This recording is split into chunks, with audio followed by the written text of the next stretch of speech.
O programa Checkmate está de volta para o terceiro e último bloco. Estamos hoje conversando com o ex-reitor da UFRN, Diógenes da Cunha Lima. Vamos agora já para a primeira pergunta neste terceiro bloco com o Caio. Professor, voltando à questão da literatura, o senhor escreveu algumas biografias de personalidades importantes aqui do nosso estado. Como é que foi o processo da escolha desses nomes? Foram as pessoas com quem eu convivi. Porque eu tive esse privilégio, Deus me deu o privilégio de conviver com essas pessoas. Então, Djalma Marinho. Djalma era de Nova Cruz e amigo do meu pai. Eu escrevi O Homem que Pintava Cavalos Azuis. A propósito, quem deu esse título, eu contei essa historinha, quem deu esse título foi um ex-diretor desta TV, que foi Luiz Lobo. Grande jornalista que veio, nós criamos aqui essa história. Então convivi com ele. Dinarto Mariz foi quem me nomeou adjunto de promotor de Natal e de Nova Cruz. Consequentemente, criou-se também um clima e era ligado a Djalma. E se aproximou, tivemos contato.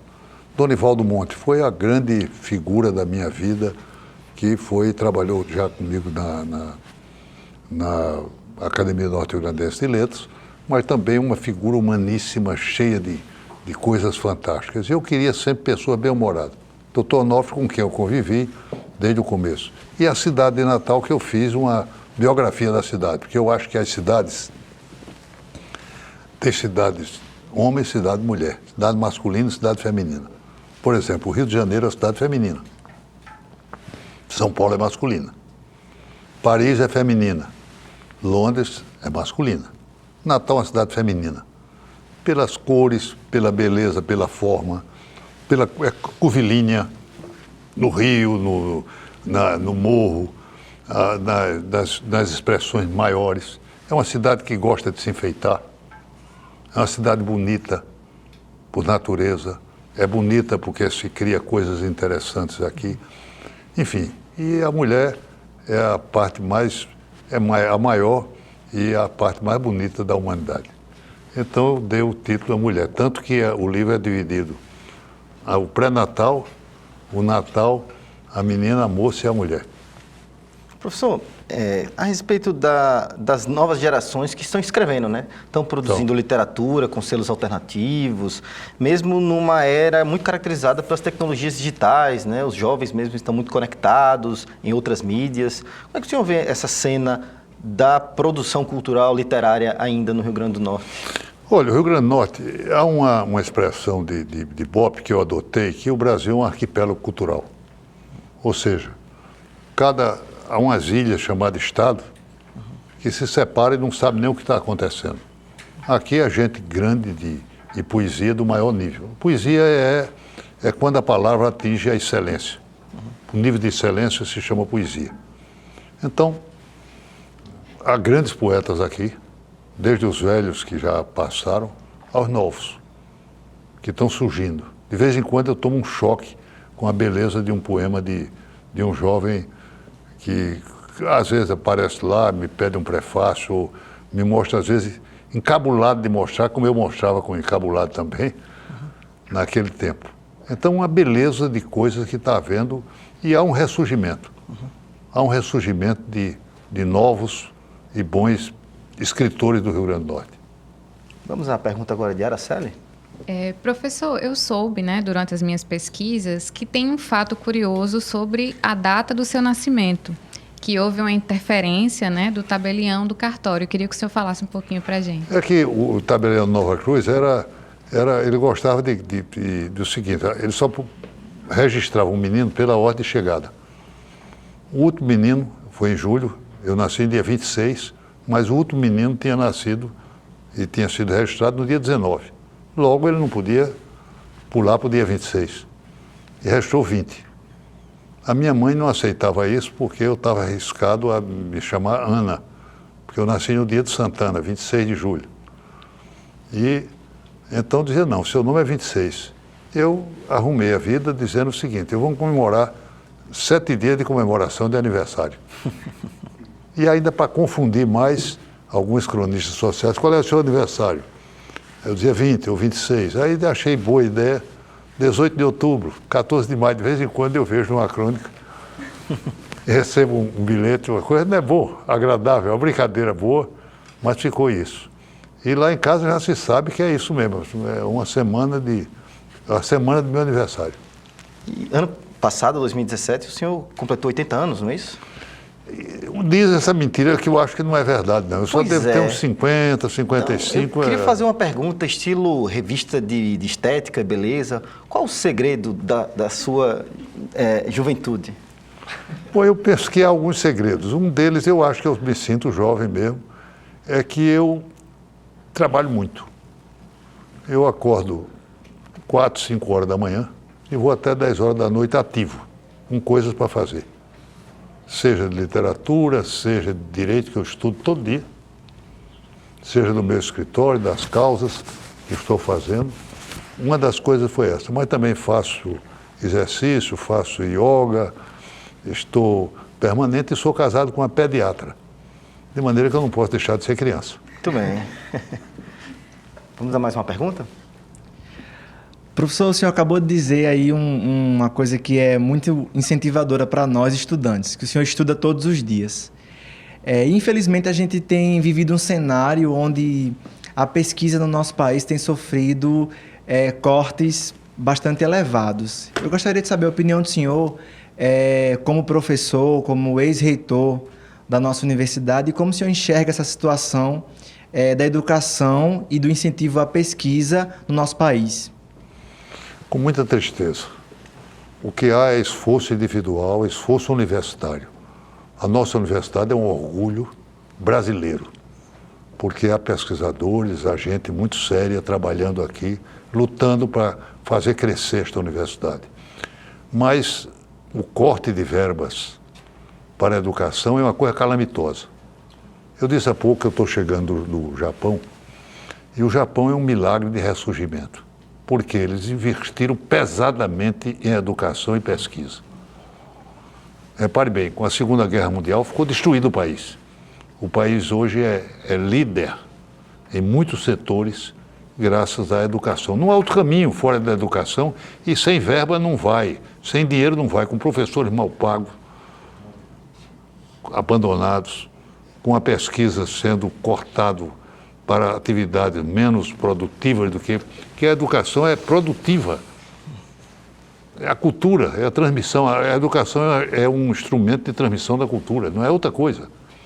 Então ela é produtiva, ela dá um resultado muito maior, às vezes um pouco mais demorado para chegar, mas muito maior do que qualquer outro investimento.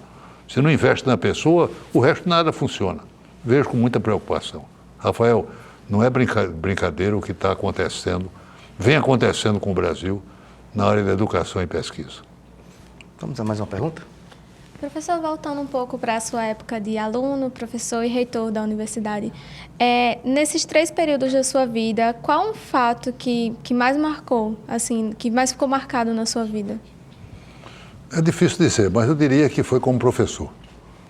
Porque eu fui professor, comecei com prática jurídica, que eu tinha experiência. Mas logo depois fui ensinar direito comercial, que era uma disciplina muito interessante. Mas se aproveitava de mim, quando faltava um professor, me chamava para dar aula. E eu fui, então, professor imagine, sem saber, mas estudando para dar aula e avisando os alunos, olha, não me puxe muito por mim não, porque eu não sou essa maravilha não sei, o professor é fulano. Mas ensinei constitucional, civil, processo civil e trabalhista. Logo, toda a gama de trabalho, a função de professor foi fantástica na vida. Até hoje, tenho orgulho de ter descoberto alunos excepcionais. E a cada minuto me conta, eu tenho ex-alunos, imagine que eu tenho ex-aluno, desembargadores, juízes, procuradores, ministros do Superior Tribunal. Imaginou o que é isso? Você dizer, foi meu aluno. Eu fui recentemente ao Superior Tribunal de Justiça e vou falar meio encabulado com um norte-riograndense ministro. Luiz Alberto, professor, de braços abertos. Tem nada melhor do que isso, quando eu estava meio encabulado de falar com ele, quando encontro uma figura desse jeito. Então tenho desembargadores, promotores, procuradores do Estado, procurador da República. Não é uma maravilha? Agora, figuras humanas extraordinárias, advogados excelentes, que foram meus alunos, que às vezes estão disputando comigo no foro. E eu tenho que estudar todo dia por quê? Porque essa turma nova está chegando, senão eu sou ultrapassado logo, não dá para competir. E, além de tudo, ainda escrevendo, né, professor? Senão não vai, tem que escrever. E o que te motiva ainda a escrever hoje? Porque eu sou um observador da vida e eu sei que algumas coisas... Ontem teve uma história engraçada. Mineiro, que me deu tanto trabalho aqui na universidade, me disse, rapaz, eu fui ao interior, encontrei um cara chamado Francisco. Francisco, está me ouvindo aí? E ele é encantado com tudo que o senhor escreve. Ele tem trabalhos seus, ele é um ídolo. Você é um ídolo para ele. Aí, um momentinho aí, ligou, Francisco, diga com quem eu estou. Acertou, está aqui na Assembleia e tal. Passou o telefone e eu fui conversar. Francisco, eu tenho um Francisco que eu admiro, que é outro, tinha um, que era o Papa, e agora tem você. Ele diz, olha, doutor Diógenes, eu gosto muito do que o senhor escreve. Olha, eu recorto toda semana o jornal, a Tribuna, que o senhor escreve para recortar e bota numa pasta especial e tarará, tarará. Então, uma coisa dessa me motiva sem limite. Isso me dá uma alegria sem limite. A cada minuto há uma lembrança, um fato, uma história. Agora, há poucos dias, eu publiquei uma sobre a educação no Japão. Eu estudei tudo para ver como é que havia e essa coisa. Então, isso me agrada. E eu escrevo, a Tribuna me permitiu escrever sobre qualquer tema de literário, geralmente, mas com muita coisa, com muita abertura para ver aquilo que eu vejo e observo. É uma coisa interessante. Vejo, observo e comento. E com certa liberdade. A mesma coisa eu faço num programa da TV. Vamos a mais uma pergunta? O senhor é poeta, escritor, professor, advogado. Qual dessas ocupações te dá mais prazer? E se você pensa em escrever uma autobiografia? O que me dá prazer realmente, eu não digo que mais. Quando eu consigo um poema ou uma canção. Isso é um prazer fantástico. Mas o direito me dá também outro prazer. Quando há um sentimento de justiça realizado. Eu tenho um sino na minha casa, um sino grande assim, tenor, que o primeiro dinheiro que eu ganhei, uma historinha para vocês, foi tocando o sino da Igreja Matriz de Nova Cruz. O sacristão gostava de ler o jornal e o padre não permitia. Ele subia na torre, digamos, morria um feito importante, ele recebia R$10, o equivalente hoje, na moeda da época. Ele me dava eu tocava o sino, Daladia também tocou o sino muito lá. Enfim, o sino ficou uma presença. Então eu tenho um sino tenor na minha casa. Quando eu ganho uma causa importante, eu toco o sino. Quando um amigo meu é promovido na vida, toco o sino. Recebo uma personalidade, toca-se o sino tenor. Eu digo que é para celebrar as mais finas alegrias. Em outras palavras, tudo me dá alegria no que eu faço. Eu tenho alegria do que eu faço. Eu tenho alegria de estar aqui, porque eu tenho uma frase que acho que é boa. A frase é a seguinte: não tem futuro quem não cuida de seu passado. Nós criamos o passado, recriamos para o futuro se você cuida do passado. É isso que estamos fazendo. Professor, na sua trajetória, quando o senhor olha para trás, o senhor pensa em algum legado? Que legado você gostaria de deixar para as pessoas que você se relaciona, seus amigos? O legado é o seguinte: o que é que eu diria que minha vida deu alguma coisa nesse sentido? Eu digo que há uma hierarquia das lealdades e da responsabilidade. A primeira responsabilidade é com os seus parentes, ancestrais e filhos, netos, daí. Isso é a lealdade absoluta. Logo depois, os seus amigos, aqueles que estão ao seu redor. Depois é que vem a cidade, o país, o mundo. Nesta responsabilidade que você tem, eu passei minha vida tentando fazer a ascensão coletiva. Ou seja, aquela verticalização da pessoa.